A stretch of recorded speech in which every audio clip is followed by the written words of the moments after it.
Welcome to the Manse Garden, everyone, where I'm outside of the house for a reason. There's every chance that you may hear building work going on in the background, which really only adds to our theme this morning. Hopefully you've had chance to see the videos that I posted that introduce the series that we will be following leading up to Pentecost. It's called The New Normal and gives us chance to think about what normal could be for us as Easter people. How might the world, the church, our communities be if we live as people of light and hope? Each Sunday in this series, we will hear a Bible reading and then I share a reflection, hopefully prompting us to talk to each other. It would be great if some of you with the capacity to video yourselves could share the reading each week, so please get in touch and let me know if that's possible. Each week, we will have the opportunity to rethink how we do church as a result of Easter. How are we church as a result of the pandemic? This first reflection, we are asking, is the church building or people? Let's hear from 1 Corinthians 3, 10 to 18.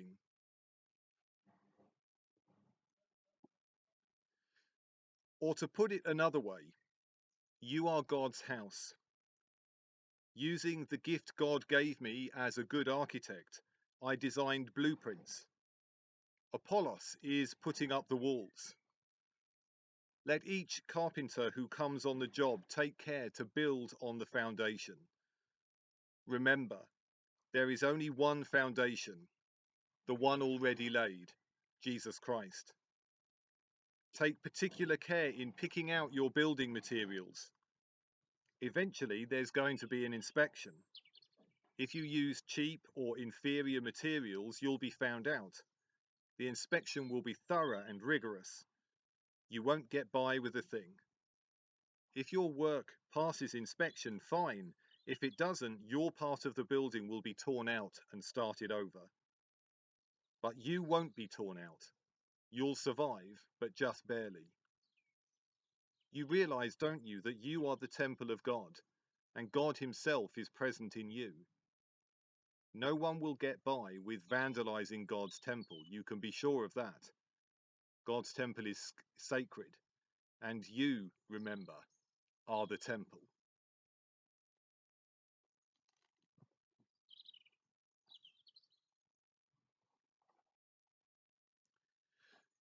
Joe and Alex, the writers of the series, suggest that if we are the church, we could just burn our buildings down or put a huge sign up saying closed. I'm very glad I can blame them for that suggestion, but I'd be lying if I said I hadn't had similar thoughts. For the past month, our buildings have been closed. And what's changed? Has God suddenly left us alone? Are we showing more or less of God's love in our communities? It is true that there will be much we miss. Perhaps the buildings themselves, the stained glass, the pew we've always sat in, the sense of peace with wonderful services with the organ and singing together, the deep connection to that space through weddings, baptisms and funerals.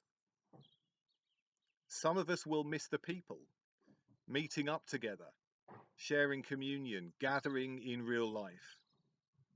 And I'm confident there is stuff we don't miss. The meetings, the discussions about maintenance and worrying about money.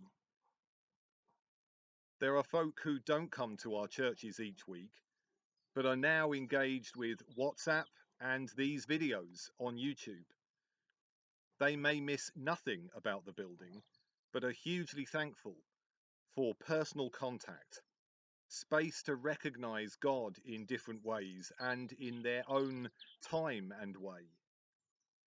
personally, I am loving the sense that we are a Christian community 7 days a week, rather than just being a social club gathering on a Sunday morning. What is this time teaching us about being church? In our reading, Paul is very clear that we are God's temple, we the people. In our new normal, whatever that looks like, people must take priority over buildings. A church is its people. How much of our time and effort and thought goes into the building? Are we not learning that we never have to walk into a building to be church? The Bible doesn't talk about church buildings at all. It talks about communities of people loving and serving and worshipping God. This is not me having a pop at the generations who have gone before us, some focusing on buildings. I understand that we feel the need to be rooted in a space, in some safety and stability, somewhere to call our spiritual home. But we are Easter people, called to be community.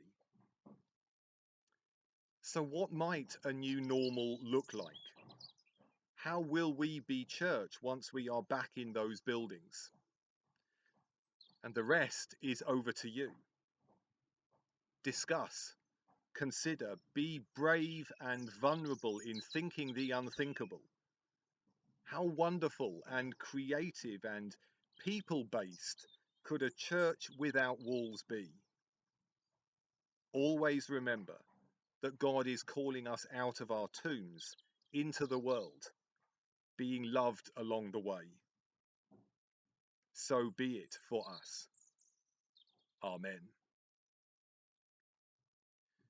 Now, you'll be fed up with me as I lead the URC online Sunday worship this Sunday as well. That's Sunday the 26th. And I really look forward to worshipping with you then. God bless you all.